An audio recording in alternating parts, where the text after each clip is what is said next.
भाकपा माले ने लोकतंत्र बचाओ संविधान बचाओ जनसंकल्प सभा किया।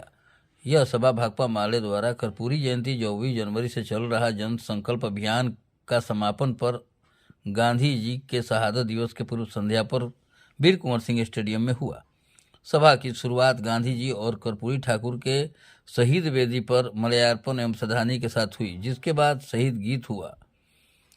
सभा में जिले से आए हजारों की संख्या में किसान, मजदूर, छात्र, नौजवान, महिलाएं ने अपने हाथों में लाल झंडा लिए लोकतंत्र बचाओ संविधान बचाओ, भाजपा हटाओ, देश बचाओ, संविधान लोकतंत्र पर हमला बंद करो के नारे लगाते हुए नजर आए।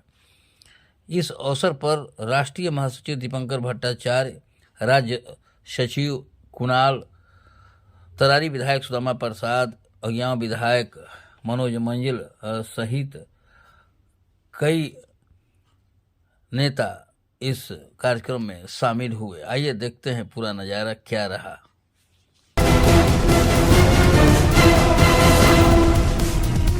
गांव ले जाए और बिल्कुल तैयारी करिए कि 24 का चुनाव नजदीक है और चुनाव के लिए तैयार हो जाइए, ताकि 24 के चुनाव में जैसा विधानसभा चुनाव में पूरे यहाँ महागठबंधन की लहर चली, पूरे शाहबाद में अजीत जी गए यहाँ से डुमराव चुनाव लड़ने, डुमराव से जीते।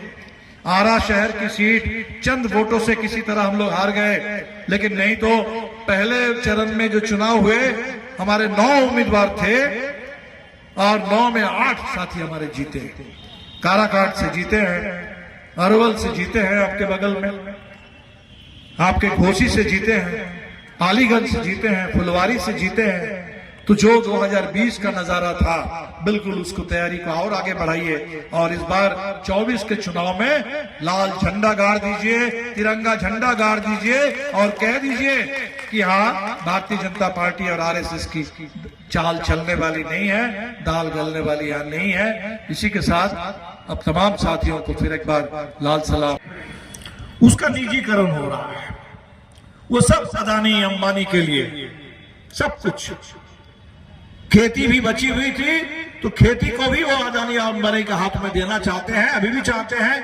बड़े मुश्किल से किसी तरह हमारे देश के किसानों ने ऐतिहासिक लड़ाई लड़ करके उन 3 कानूनों को कम से कम अभी तक रोक के रखा है।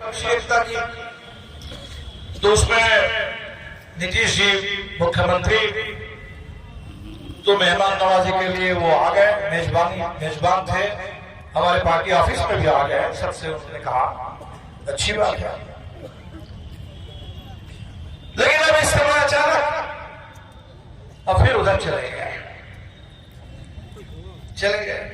कुछ लोग कह रहे हैं कि भाई आदत से लाचार है, लंबे समय तक एक साथ